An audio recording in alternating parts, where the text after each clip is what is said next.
پاکستان دنیا کے ان سر فہرست ممالک میں شامل ہے جہاں نوزائیدہ بچوں میں اموات کی شرح خاصی بلند ہے۔ یہ اسباب کیا ہو سکتے ہیں، اس سے متعلق جاننے کے لیے آج ہم موجود ہیں آغا خان یونیورسٹی ہسپتال کراچی کے women and child health centre میں ڈاکٹر بشریٰ افروز کے ساتھ۔ السلام علیکم میم۔ وعلیکم السلام۔ جی، سب سے پہلے تو آپ ہمارے ناظرین کے لیے اپنا مختصر سا تعارف کروا دیجیے۔ میرا نام ڈاکٹر بشریٰ افروز ہے اور میں ان مریضوں اور ان کی فیملیز کے ساتھ کام کرتی ہوں جن میں کوئی بھی انڈیویژول جس کو جینیٹک یا میٹابولک بیماری کا شکار ہو۔ جن تمام کی تمام میٹابولک بیماریاں جینیٹک ہیں، لیکن تمام جینیٹک بیماریاں میٹابولک نہیں ہوتی۔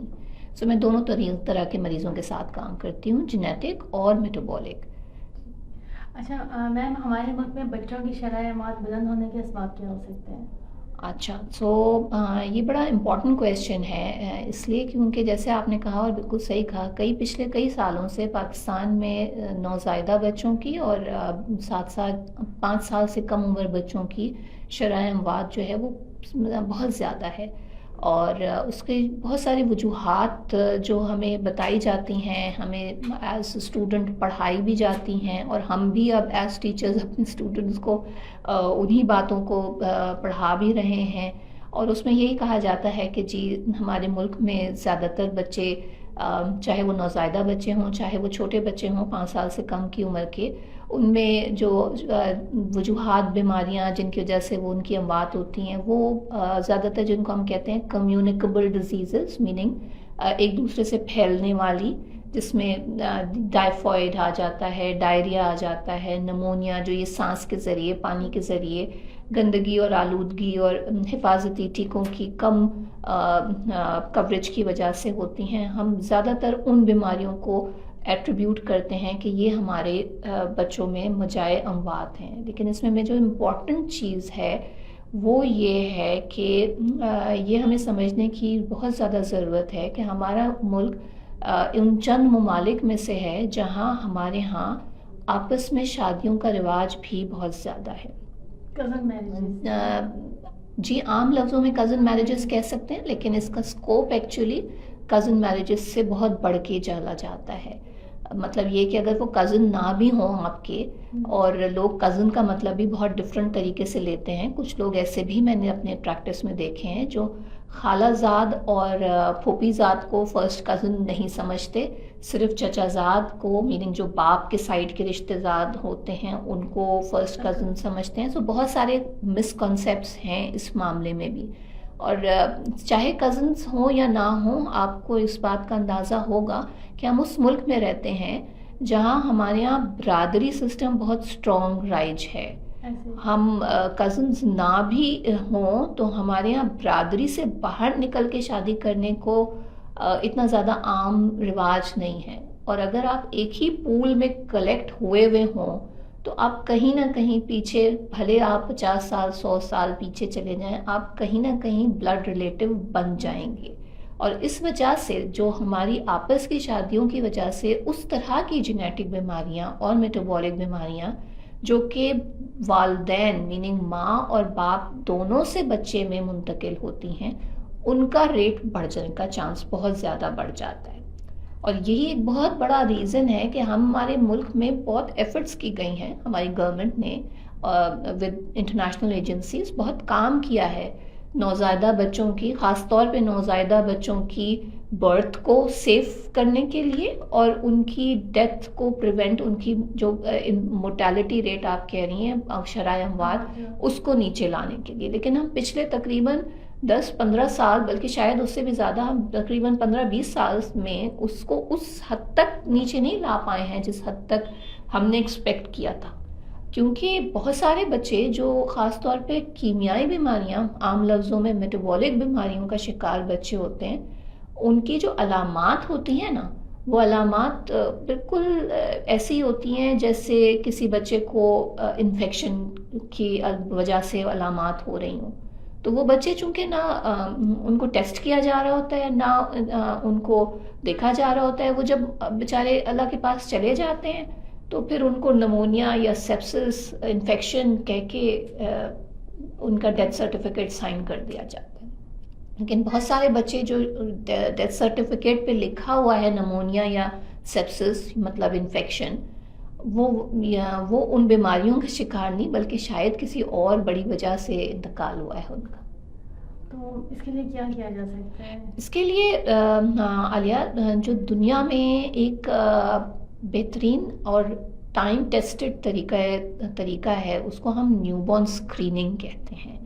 نیو بورن اسکریننگ ایک ایسا طریقہ کار ہے جس کے تھرو آپ بچے کو پیدائش کے تقریباً 24 گھنٹے کے بعد سے لے کر آئی تھنک 48 آورس سے پہلے نیو بورن اسکریننگ ٹیسٹ عموماً خاص طور پہ وہ ٹیسٹ جو بلڈ کے قطروں کے ذریعے کیا جا رہا ہو، اس کا کرنے کا جو مناسب اور ریکمینڈڈ ٹائم ہے وہ 24 گھنٹے، بچے کی پیدائش کے 24 گھنٹے بعد سے لے کر 48 گھنٹے کے اندر ریکمینڈڈ ٹائم ہے۔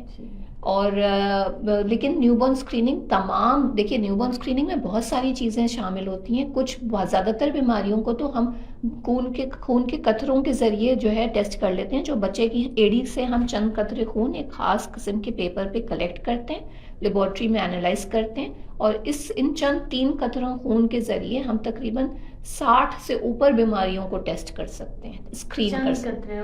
چند قطرے خون، صرف 3-4 قطرے خون کے ذریعے دنیا میں 60 سے زیادہ بیماریوں کے بارے میں معلومات حاصل کی جا سکتی ہے۔ لیکن ایک چیز جو آئی تھنک میں بتانا ضروری سمجھتی ہوں کہ تمام وہ بیماریاں جو نیو بورن اسکریننگ میں ڈیٹیکٹ کی جاتی ہیں وہ سب کی سب ان خون کے قطروں والے ٹیسٹ سے نہیں کی جاتی۔ مثال کے طور پہ سماعت کی بھی نیو بورن اسکریننگ ہوتی ہے، اور ہمارے ملک میں ہیئرنگ امپیئرمنٹ بھی بہت کامن ہے۔ سو اس کے لیے آپ خون کے قطروں سے نہیں وہ ڈیٹیکٹ کر سکتے، اس کے لیے الگ طریقہ کار ہے۔ پھر اب تالو میں جو گیپ ہوتا ہے جس کو کلیفٹ پیلٹ کہا جاتا ہے، یا پیدائش کے وقت بچے کے پیر چلنے وہ اندر کی طرف مڑے ہوئے ہوتے ہیں جن کو کلب فٹ کہا جاتا ہے، اس کے لیے کسی خون کے قطروں کی ٹیسٹ کی ضرورت نہیں ہے۔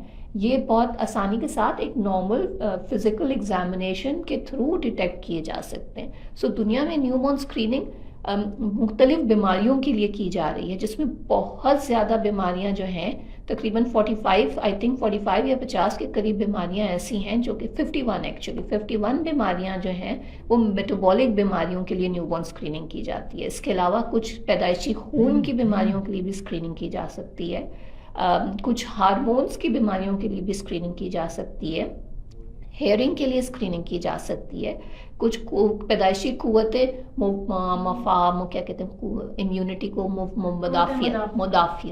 قوت مدافعت کی پیدائشی بیماریوں کو دیکھنے کے لیے بھی خون کے ذریعے ٹیسٹ کیا جا سکتا ہے۔ لیکن ہیئرنگ اسکریننگ ہے، یا ہارٹ کی پیدائشی کرٹیکل ہارٹ ڈیفیکٹس ہیں، برتھ ڈیفیکٹس ہیں، یا پھر وہ جیسے میں نے کہا کلب فٹ ہے یا کلیفٹ پیلٹ ہے، ان کے لیے آپ ظاہر بات ہے یہ خون کے قطروں کے ذریعے نہیں، ان کے لیے مختلف طریقہ کار ہوں گے۔ اچھا، ایک نوزائیدہ بچہ جنم لیتا ہے اور اس کی آپ اسکریننگ کرتے ہیں تو فرسٹ کیا کی جائے گی اس میں؟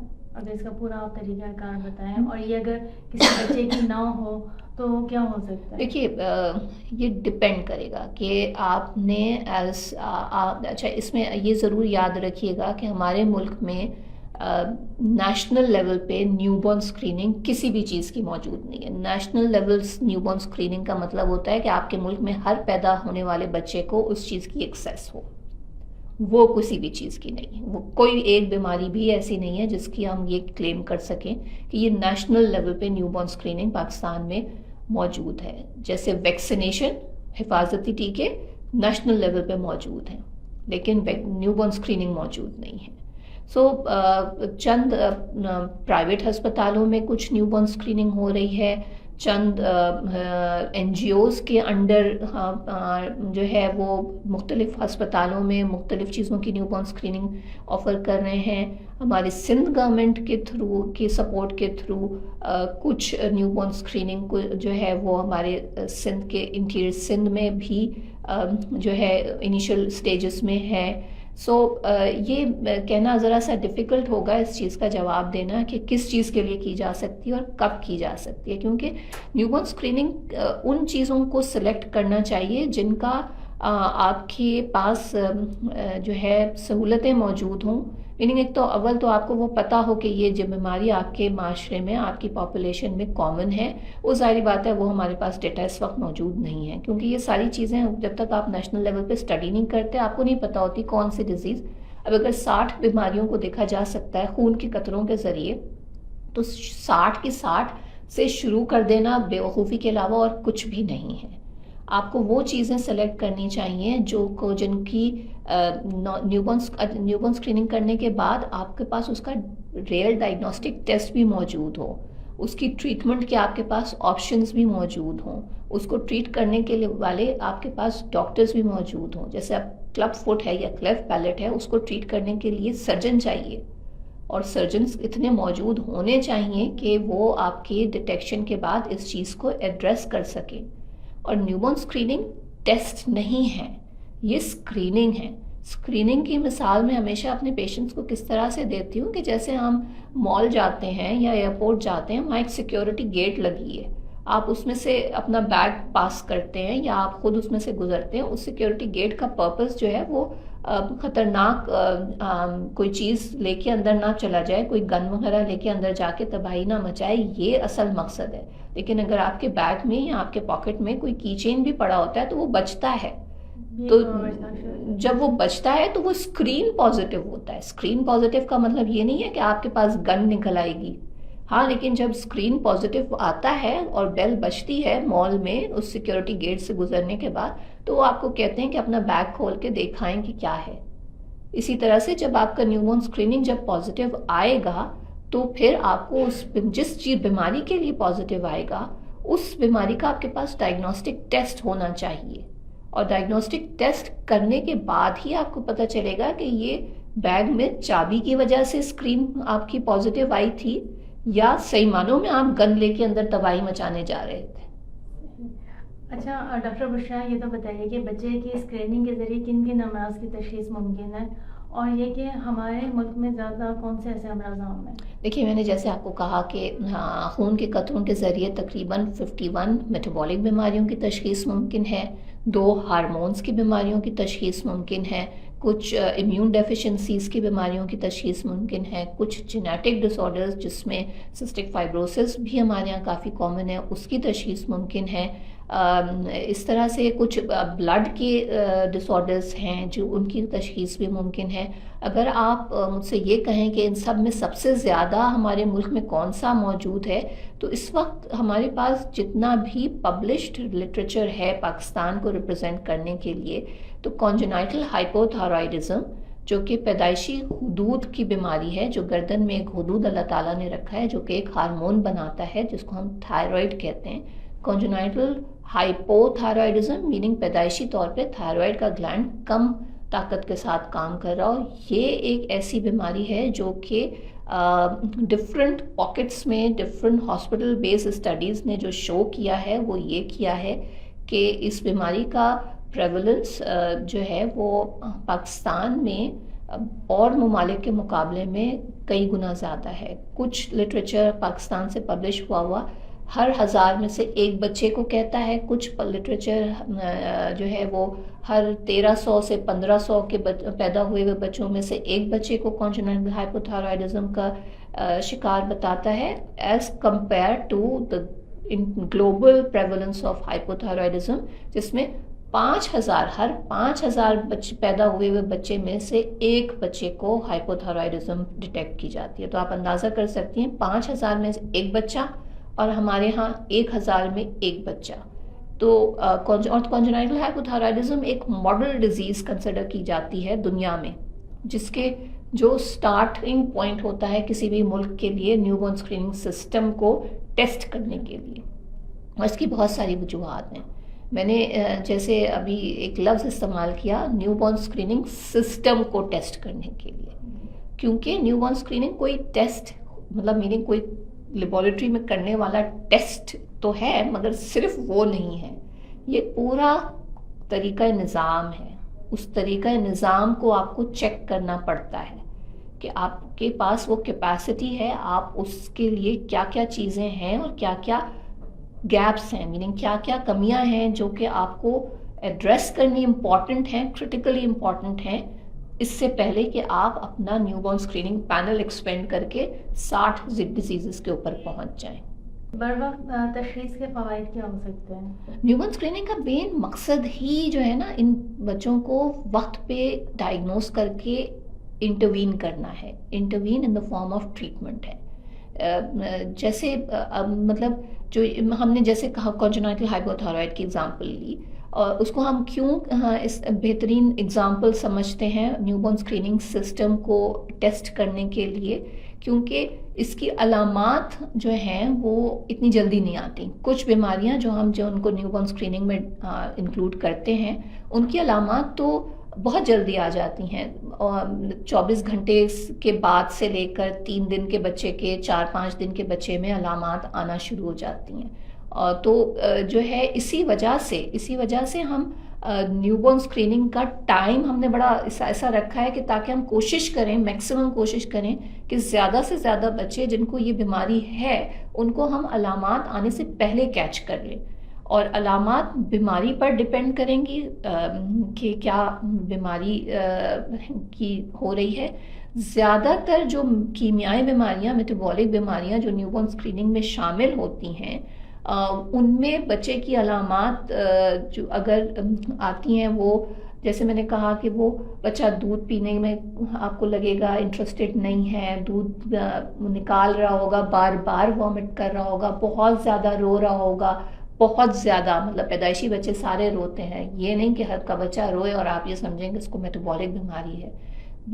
ہم ورڈ یوز کرتے ہیں انکنسولیبل کرائی. انکنسولیبل کرائی مطلب وہ کسی طرح سے بہلگا نہ دے. آپ اس کو اٹھا کے راک کر رہے ہیں، اس کا ڈائپر چینج کر رہے ہیں، اس کو فیڈ کرا رہے ہیں، پھر بھی وہ روئے جا رہا ہے، تو بہت زیادہ رو رہا ہے، فیڈ میں انٹرسٹڈ نہیں ہے، بار بار وامٹنگ کر رہا ہے، بچہ ڈل لگ رہا ہے.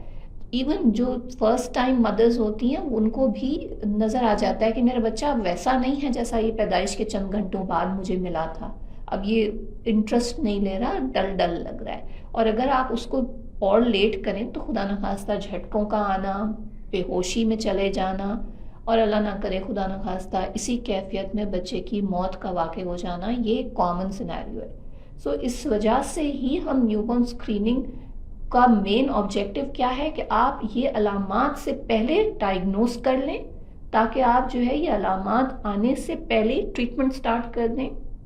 نہ صرف آپ ان علامات کو بچا سکیں گے اور اس بچے کی زندگی بچا سکیں گے، اور اگر زندگی مطلب زیادہ تر تو بیچارے بچے اللہ کے پاس چلے جائیں گے، لیکن کچھ میں کہتی ہوں بدقسمت بچے وہ بھی ہوتے ہیں جو اس پروسیس میں اگر ڈائگنوز نہ ہوں وقت پہ تو وہ بچ تو جاتے ہیں، مگر کس طرح سے بچتے ہیں کہ وہ ذہنی اور جسمانی طور پہ زندگی بھر کے لیے مفلوج ہو چکے ہوتے ہیں. سو اس چیز کو بچانے کے لیے آپ کے لیے بہت ضروری ہے کہ آپ ان بچوں کو ٹائم پہ ڈائگنوز کریں. اور نیو بورن اسکریننگ دنیا نے ثابت ہوا ہے کہ یہ واحد طریقہ کار ہے ان بیماریوں کو بچانے کا، ان بیماریوں کو ناٹ بچانے کا بلکہ ان بیماریوں سے ہونے والے نقصانات، چاہے وہ بچے کی موت کی صورت میں ہوں، چاہے بچے کی ذہنی اور جسمانی طاقت معذوری کی صورت میں ہوں، اس کو بچانے کا بہترین طریقہ کار ہے.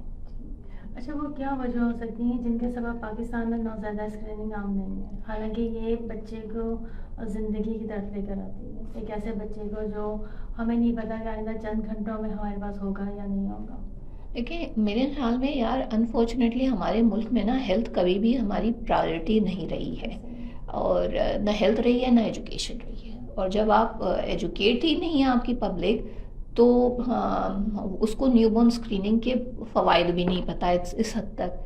ان کو یہ تو پتہ ہوتا ہے گوگل کے اوپر، انٹرنیٹ کے اوپر سرچ کرنے کا کہ کہاں کس جگہ کون سی سیل لگی ہے، مگر وہ ان کو یہ نہیں پتہ ہوتا کہ نیو بورن اسکریننگ دنیا میں ان کے پڑوس میں بھی ہو رہی ہے. سو کن جگہوں پہ ہو رہی ہے، کیونکہ ان کی وہ پرائیورٹی نہیں ہے. تو ہم نے اپنی پبلک کو اس طرح سے امپاور ہی نہیں کیا کہ وہ اس طرح سے سوچے. نہ صرف پبلک کو بلکہ میں تو کہتی ہوں کہ ہمارے جو ہیلتھ کیئر پرووائڈرز ڈاکٹرز ہیں ان کا بھی بڑا امپورٹنٹ رول ہے کہ ہمارے اسپتال میں جہاں میں کام کرتی ہوں ہم کانجنائٹل ہائپوتھائرائڈزم کے لیے پچھلے آئی تھنک 5-6 سالوں سے نیو بورن اسکریننگ آفر کر رہے ہیں. آغا خان ہسپتال کے انڈر ہمارے تقریباً ہر سال 20,000 سے 22,000 بچے، نوزائیدہ بچے ہر سال کی پیدائش ہوتی ہے. تو ہم نیو بورن اسکریننگ میں کانجنائٹل ہائپوتھائرائڈزم کو پچھلے 5-6 سال سے انکلوڈ کیا ہوا ہے ہم نے، اور ہم نے تقریباً 12 میٹابولک بیماریوں کو نیو بورن اسکریننگ میں پچھلے 2 سال سے ہم اسکرین کر رہے ہیں. ہمارے اسکرین جو پازیٹیو بیبیز آتے ہیں، جب ہم نے پورا ایک سسٹم کریٹ کیا ہے کہ پازیٹیو آنے کے بعد ہم نے ان والدین کو واپس پہنچنا ہے تاکہ بیبی کے ضروری ڈائگنوسٹک ٹیسٹ ٹائم پہ کیے جا سکیں، اور اگر وہ ٹیسٹ پازیٹیو ہیں تو ٹائم پہ ان کو ٹریٹمنٹ آفر کی جا سکے. تو ابھی بھی اتنے سالوں کے بعد بھی کئی والدین ڈائگنوسٹک ٹیسٹ کرانے سے کترا رہے ہوتے ہیں، منع کر رہے ہوتے ہیں، اور جب ہم ان سے وجہ پوچھتے ہیں تو 2 بہت بڑی وجوہات جو ہمارے سامنے آتی ہیں. ہم نے اپنے فیملی ڈاکٹر سے ڈسکس کیا ہے اور انہوں نے کہا ہے بچہ ٹھیک ہے اور ابھی اس کی ضرورت نہیں ہے، یا ہمارے گھر میں بزرگ ہیں، بچے کے دادا، نانا، نانی، پھوپھا، واٹ ایور، اور وہ کہہ رہے ہیں بچے اتنے سے بچے کے کتنا خون نکالیں گے، بچہ تو ٹھیک ہے، کوئی ضرورت نہیں ہے. سو یہ سب چیزیں آپ کو اگر بینیفٹ پتا ہے نا کہ چند قطرے خون سے اور چند جو ہے ML خون سے آپ بچے کو ایک نئی زندگی اور صحت مند زندگی دینے کا آپشن دے رہے ہیں، تو جو ہے وہ لوگ نہیں کریں گے. اور نہ صرف یہ بلکہ ہمارے ایک پرابلم ہے کہ ہمارے پاس جو ہے ہیلتھ کیئر سیکٹر میں گورنمنٹ لیول پہ وہ فنڈنگ اور وہ ریسورسز نہیں ہیں جو کسی بھی ملک میں ہونی چاہیے. ایون ہمارے ملک میں جو بیسک چیزیں ہیلتھ کے نام پہ بھی نہیں لوگوں کو ملتی. دنیا میں نیو بورن اسکریننگ کو اسی طرح سے ایک پیدائشی بچے کا رائٹ، حق سمجھا جاتا ہے جیسے ویکسینیشن کو سمجھا جاتا ہے. یہ ہر پیدائشی بچے کا حق ہے کہ آپ اس کو یہ چیز فیسلٹی پیدائش پہ دیں. لیکن انفارچونیٹلی ہم جس ملک میں پیدا ہوئے ہیں، ہم جس ملک میں رہتے ہیں، وہاں یہ چیزیں ایک خاص طبقے کے لوگوں کو تو مل رہی ہیں لیکن پبلک کو عام اس طرح سے نہیں ہے. اور کوشش کر کے کی جا سکتی ہیں، پیسہ بھی لگے گا، وقت بھی لگے گا، انرجی بھی لگے گی، ایفرٹس بھی لگیں گی، سب کچھ لگے گا، لیکن کر کے ہی کچھ ملتا ہے، کرے بغیر تو کچھ نہیں ملتا. اچھا، مستقبل میں آپ پاکستان کو نیو بورن اسکریننگ میں کہاں دیکھ رہے ہیں؟ میرے خیال میں ہمیں کم از کم کانجنائٹل ہائپوتھائرائڈزم کے لیول پہ شروع کرنا چاہیے، اور اس کے لیے ہمیں صرف ٹیسٹ کی بنیاد نہیں ہے، صرف ٹیسٹ کرنے سے کچھ نہیں ہوگا. ہمیں ایک ایسا سسٹم کریٹ کرنے کی ضرورت ہے جس میں ہم new born screening test positive ہونے کے بعد ہم ان والدین سے رابطہ بھی کر سکیں، ان کو ڈائگنوسٹک ٹیسٹ بھی آفر کر سکیں، ان کو پھر ٹریٹمنٹ بھی آفر کر سکیں. اس کا مطلب ہے treatment in the form of, اگر کسی بیماری کی علاج دوا سے ہے تو دوا، اگر کسی بیماری کا علاج غذا سے ہے تو وہ غذا، اگر کسی بیماری کا علاج جیسے کلب فٹ یا کلیف پیلٹ کا علاج سرجری سے ہے تو سرجری کا آپشن. یہ ساری آپشنز موجود ہونے چاہیے، اور پھر اس کے بعد یہ سب کرنے کے بعد بھی ان بچوں کو، ان مریضوں کو چھوڑ نہیں دیا جاتا، ان کو فالو کیا جاتا ہے. تو اس کے لیے آپ کے پاس اسپیشلسٹ ڈاکٹر بھی ہونے چاہیے تاکہ وہ اس خاص بیماریوں کو صحیح طریقے سے ہینڈل کر سکیں. جیسے میں نے آپ کو شروع میں آپ نے مجھ سے پوچھا، میں اپنا تعارف کرائیں، تو میں نے کہا کہ میں جینیٹک اور میٹابولک بیماریوں کو دیکھتی ہوں. عام لفظوں میں دنیا ہمیں clinical geneticist and clinical biochemical geneticist کے دنیا میں ہمارے جیسے ڈاکٹرز بہت زیادہ نہیں ہیں. ساری دنیا میں بڑے بڑے ملکوں میں کلینکل جینیٹسسٹ چند ہوتے ہیں، بڑے اسپتالوں میں ہوتے ہیں، لیکن ایک نیٹ ورک ہوتا ہے، ایک کنیکشن ہوتا ہے کہ سیکنڈری ہاسپٹلس، چھوٹے ہاسپٹلس یا مین شہروں میں نہ ہوں جو موجود ہوں اسپتال، وہ کنیکٹڈ ہوتے ہیں ہم سے. وہ جب ہم سے کنیکٹڈ ہوتے ہیں تو پھر جب اس طرح کے بچے یا مریض ان کے پاس ہوتے ہیں تو وہ تھرو گائیڈنس ہم ان پیشنٹس کی ٹریٹمنٹ میں، ان کی ڈائگنوسس میں، ان کے اپروپریٹ ٹیسٹ میں اپنے کولیگ ڈاکٹرس کی ہیلپ کرتے ہیں. سو سسٹم کی جب میں نے بات کی تھی نا، تو وہ سسٹم میں آپ کے پاس ساری چیزیں آ جاتی ہیں. ہمارے پاس تو ایک بہت بڑا چیلنج سرکاری لیول پہ، پبلک سیکٹر لیول پہ یہ بھی ہے کہ آدھے سے زیادہ لوگوں کا جو فون نمبر یا ایڈریس لکھا ہوا ہوتا ہے ہسپتال کے ریکارڈ میں، وہ ریچیبل ہی نہیں ہوتا. تو وہاں سے ہی تو مین سٹیپ خرابی وہیں سے شروع ہو جاتی ہے کہ بھائی اگر وہ اس کے ماں باپ پیدائش کے وقت مان بھی گئے بچے کی، چلو جی ٹیسٹ کر لو، ٹیسٹ پازیٹیو آ جائے، کا تو اس کے بعد آپ اس بچے تک دوبارہ پہنچیں گے کیسے؟ اگر آپ اس تک پہنچ جائیں گے تو کیا آپ کے پاس وہ ٹیسٹ موجود ہے جو آپ اس کو ٹیسٹ آپ نے صرف اس کو پرچے پہ لکھ کے تو نہیں دینا کہ جی اب اس کو اس چیز کی ضرورت ہے، وہ ٹیسٹ موجود ہونا چاہیے. ٹیسٹ آپ نے ڈائگنوسٹک ٹیسٹ کیا، وہ آ گیا کہ ہاں جی آپ کا جو اسکرین پازیٹیو تھا وہ ریئل ڈیزیز تھی. اس کے بعد اب آپ کو ٹریٹمنٹ لکھ کے دے کے پرچہ تو نہیں پکڑانا نا، خالی آپ کو وہ چیز موجود ہونی چاہیے. تو اس وجہ سے انٹیلیجنٹلی جو ہے سلیکٹ کرنا چاہیے کہ کس ڈیزیز کو ہمیں اپنا نیشنل مینڈیٹ بنانا ہے. اسی وجہ سے میں کہتی ہوں کہ اور ساری دنیا اس بات کو مانتی ہے کہ کانجنائٹل ہائپوتھائرائڈزم ایک پہلی اور وہ بیماری ایسی ہے جس سے آپ کو ابتدا لینی چاہیے. اس کے تھرو آپ اپنا سسٹم کریٹ کر لیں، سارے لوپ ہولز کو دیکھ لیں کہاں کہاں گیپس ہیں، کہ ان کو اسٹرینتھن کرنے کے لیے کیا ایفرٹس کی ضرورت ہے، اور پھر اس کے بعد آپ گریجولی اپنا ٹیسٹ مینیو ایکسپینڈ کریں. بہت ڈیٹیلس آپ نے سمجھایا، اور امید ہے کہ ہمارے جو دیکھ رہے ہیں انٹرویو انہیں بھی چیز سمجھ آ جائے گی. مجھے آپ سے یہ پوچھنا تھا کہ کیا منفی ٹیسٹ بیماری کی مکمل غیر موجودگی کو ظاہر کرتا ہے؟ Excellent question. سو میں دوبارہ آپ کو اسی مثال پہ پاس لے کے جاؤں گی.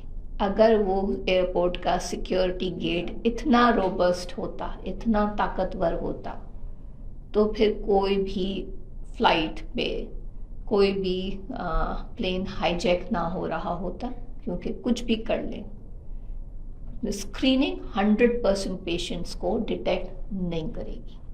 سو اسکرین ہم negative does not exclude the disease.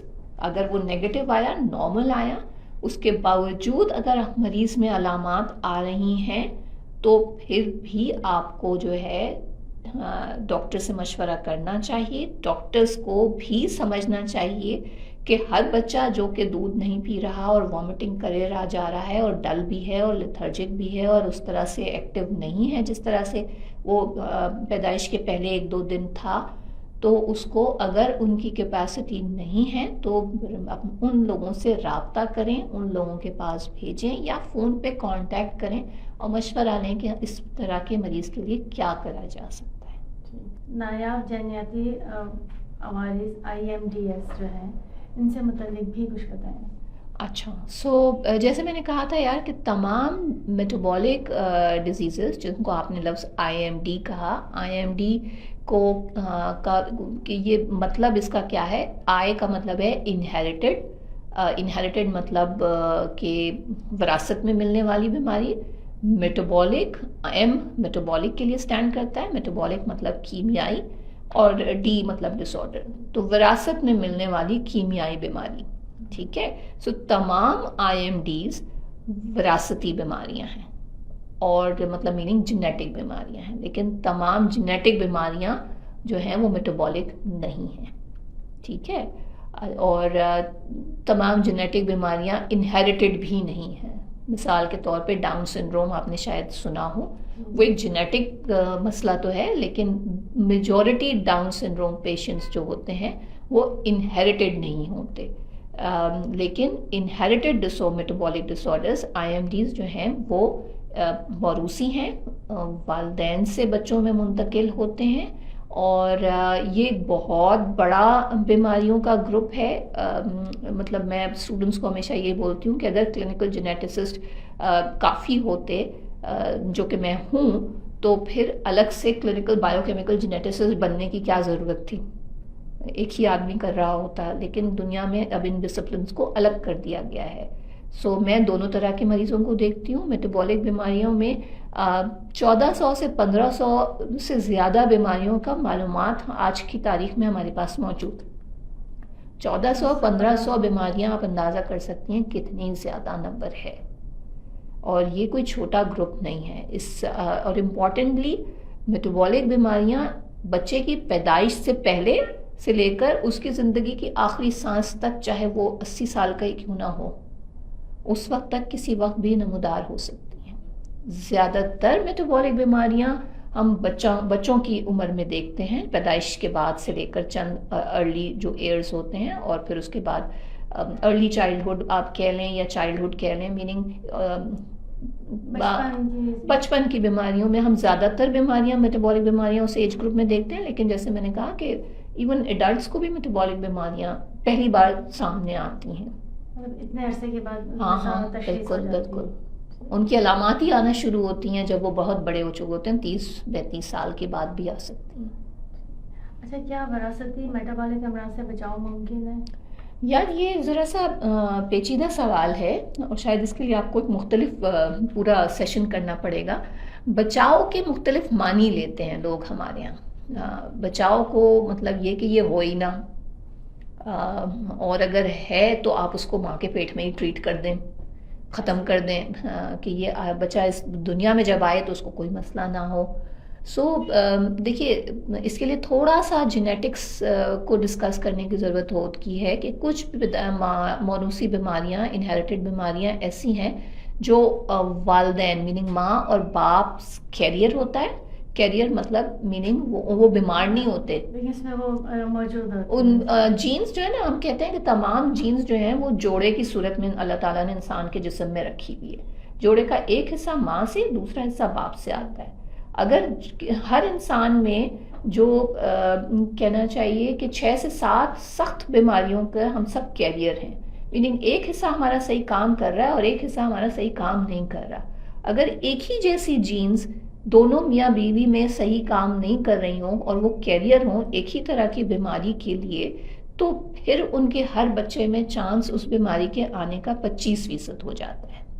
اور یہ ڈپینڈ کرے گا کہ جو ہے یہ اب مجھے نہیں معلوم کہ میرے اندر اتنی ہزاروں 8,000 10,000 بیماریوں میں سے کون سی بیماریوں کی میں کیریئر ہوں، اور اسی طرح سے آپ کو بھی نہیں معلوم کہ آپ کون سی بیماریوں کے کیریئر ہیں.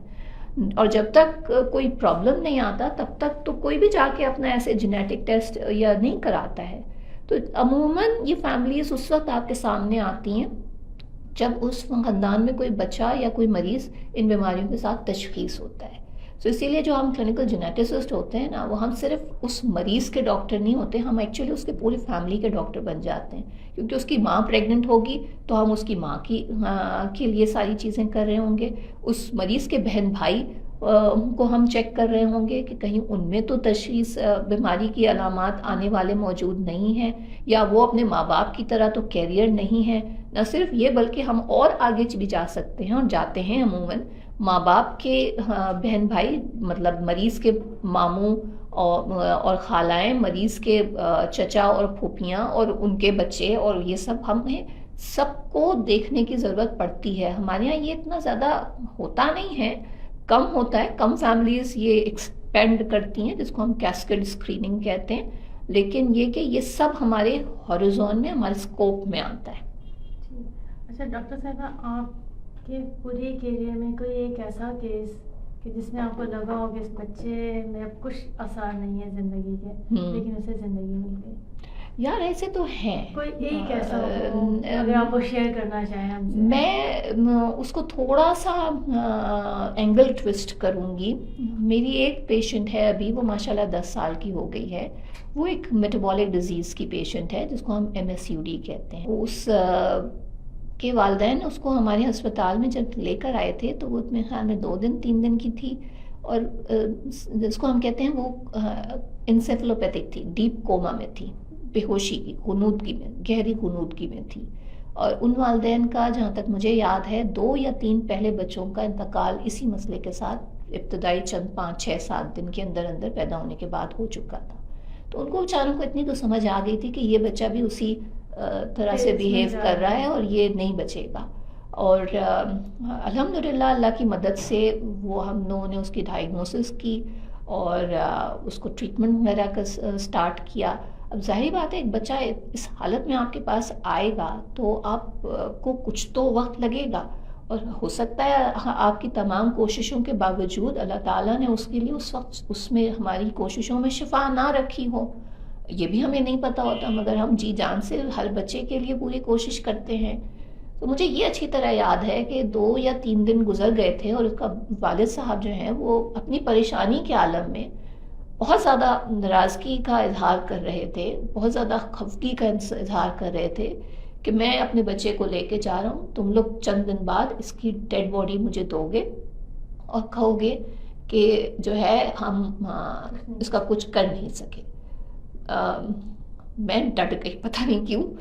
میں نے کہا کچھ کر لو, میں یہ بچہ تمہیں نہیں دوں گی, جاؤ جو کرنا ہے کر لو, میں نہیں دیتی. اور اللہ نے عزت رکھی, اللہ نے مدد کی, اور وہ بچی آج ماشاءاللہ اسکول جاتی ہے, نارمل اسکول جاتی ہے.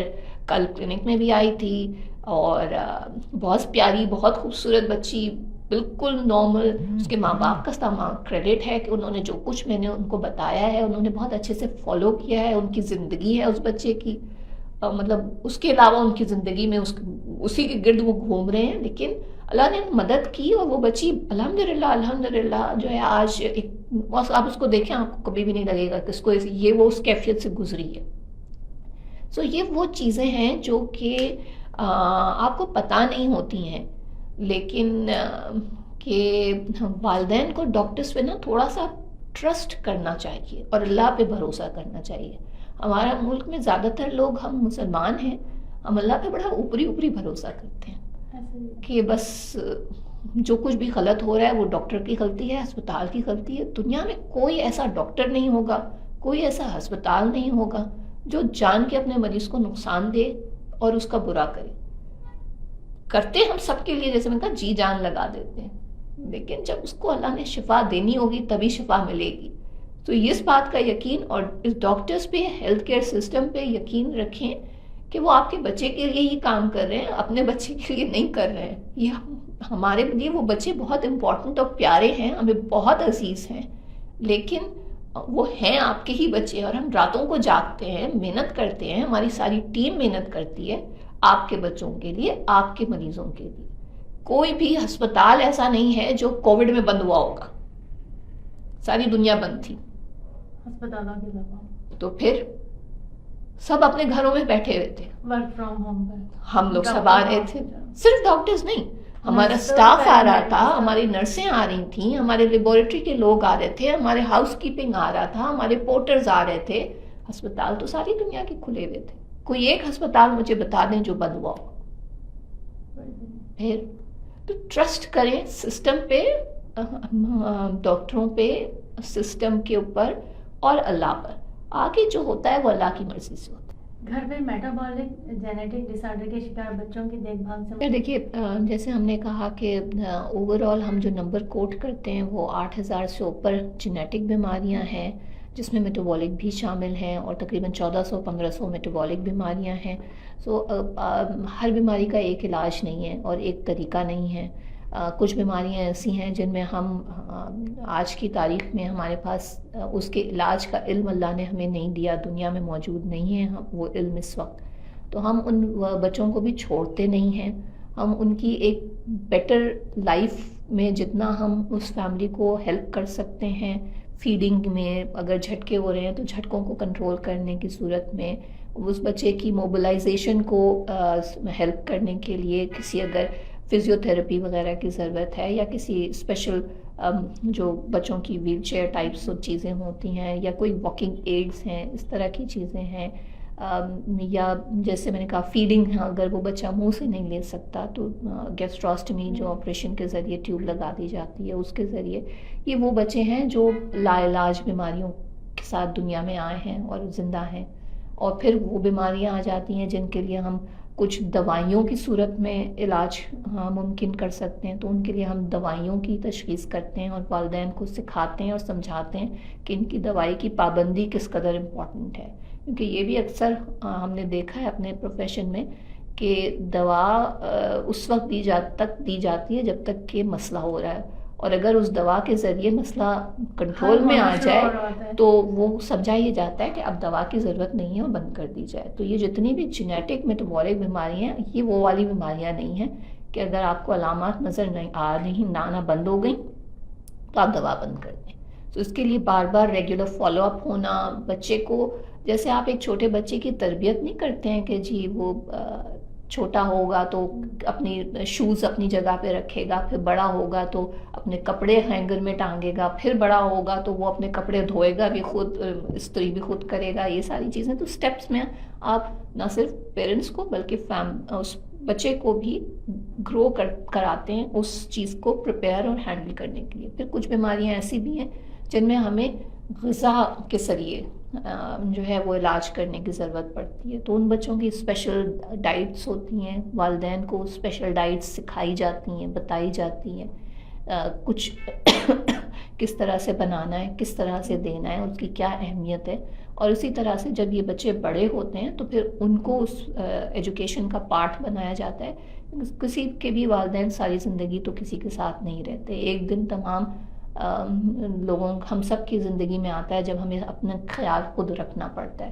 تو یہ بیمار بچے ہم کو بھی اپنا خیال رکھنے کا کیپبل بنانا ہوتا ہے. تو وہ ایک پورا پروسیس ہے جس کے ذریعے جو ہے وہ آپ ایجوکیشن کرتے ہیں پیرنٹس کی، سبلنگز کی اور اس مریض کی.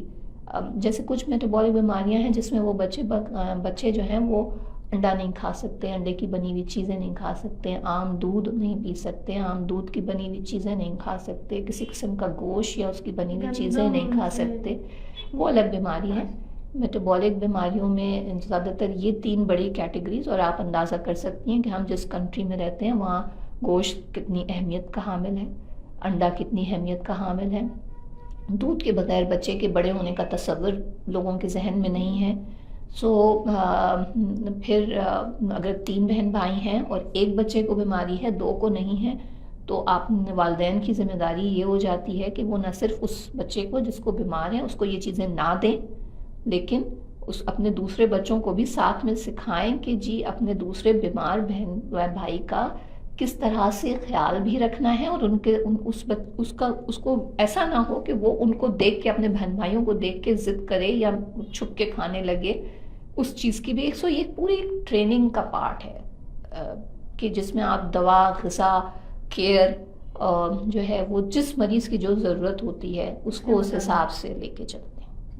اچھا ڈاکٹر بشرا کو پیغام دینا چاہیں گی آپ؟ یار میرے خیال میں نے پیغام جو ہے وہ دے دیا کہ جو ہے اللہ پہ بھروسہ، ہیلتھ کیئر سسٹم پہ بھروسہ، اور اپنی بیسٹ کرنے کی کیپیسٹی رکھنا ایز والدین، ایز فیملیز. یہ کرنا، صحیح وقت پہ صحیح جگہ جو ہے وہ ہیلپ لینا، یہ والدین کی رسپانسبلٹی بن جاتی ہے. ڈاکٹرز کی بھی ایکول رسپانسبلٹی بن جاتی ہے کہ اگر میں جینیٹک ڈاکٹر ہوں اور مجھے کینسر کے مرض کے بارے میں نہیں پتا اور میں اس کا علاج نہیں کرنا جانتی، تو میں ایک کینسر کے مریض کی تشخیص ہونے کے بعد یا کینسر کی علامات دیکھنے کے بعد اس کو اپنے پاس لے کے نہ بیٹھی رہوں اور اس ڈاکٹروں کے پاس بھیجوں جو مجھ سے بہتر ان مریضوں کا خیال رکھ سکتے ہیں.